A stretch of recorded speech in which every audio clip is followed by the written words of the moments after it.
You know, we all have these little habits that shape our day, but what about the ones that shape our thinking?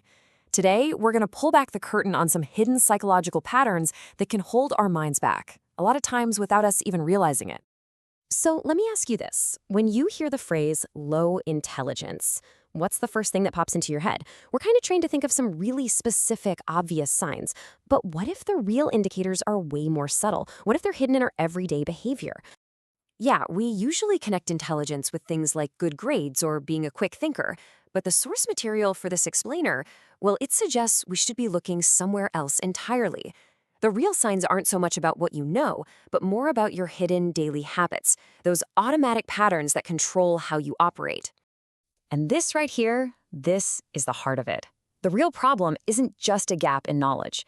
It's the unconscious system we all use to process the world around us. And those are the exact habits we're going to unpack today. Okay, let's dive into our first key habit, effort avoidance. This one is absolutely crucial because it's all about our gut reaction when things get mentally tough. So, what is it, really?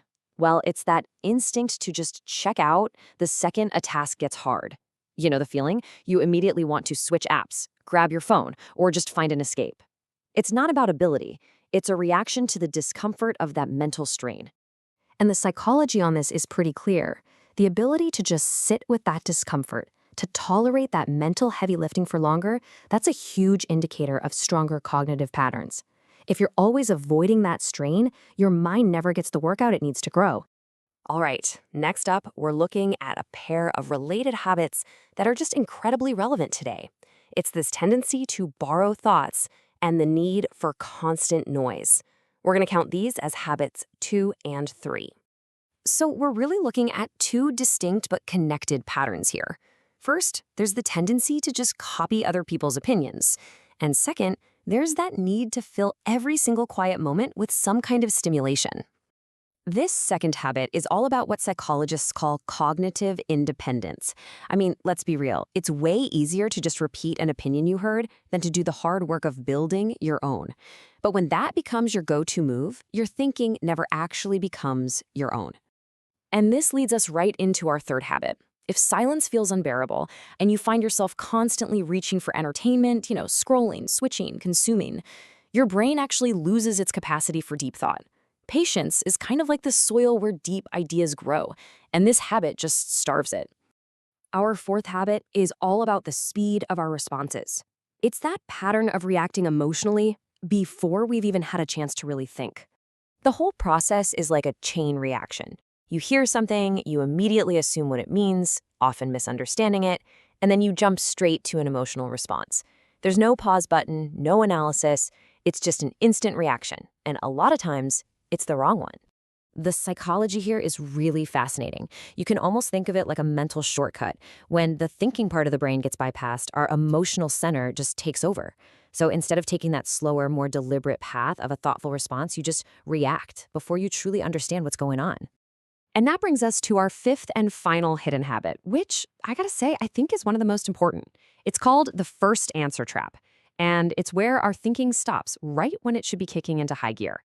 This quote from the source material just says it all perfectly. The goal isn't just to find an answer. It's to keep exploring, to keep asking questions. Real thinking is the process of going deeper.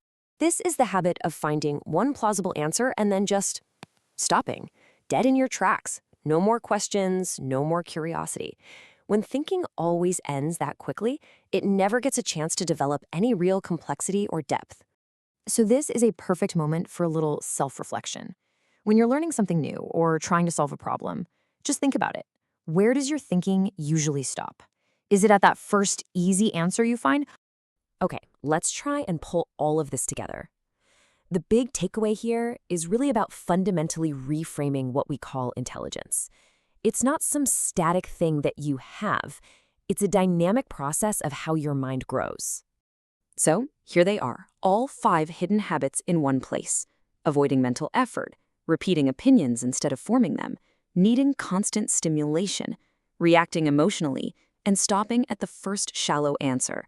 These aren't just little quirks. They are the very patterns that limit how your mind itself can develop. And this brings us to a really powerful new way of looking at intelligence itself. It's not about having a library of facts stored in your head. It's about your willingness to explore, to question, and to see just how far you can push an idea. It's about mental endurance and curiosity, not just about being correct. So I'll leave you with this final, pretty challenging question. It's simple, but it's a profound one to consider as you go about your day. Are you engaging in the active process of thinking, or are you just operating on the autopilot of reaction? Definitely something to chew on. Thanks for tuning in.